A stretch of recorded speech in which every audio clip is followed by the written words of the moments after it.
right, the big day has arrived. It is Monday, 11 August 2025, and I got a text this morning, a hair after 8 o'clock, 8:00 a.m. I'm Tanis Coralee of Seattle, that the hubcap for my car had come in. So I went in to parts at Swickard Toyota, and got the package, and then got directed to go to the service line. So I went to the service line, and one of the workers installed the hubcap. So this is installed by Swickard Toyota.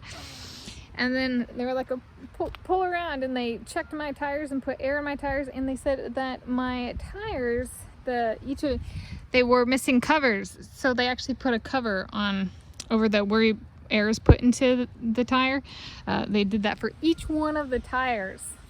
So I got the hubcap, it's installed by Swickard, and then each of the tires got air and a cover. So it's very, very cool. So it's in, this is it.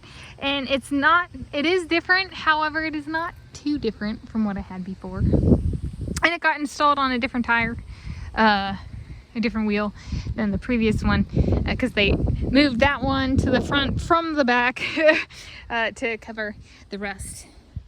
That's my thinking. So thank you, Swickard Toyota, and thank you, Mako, for the other part. That is the hubcap installed by Swickard.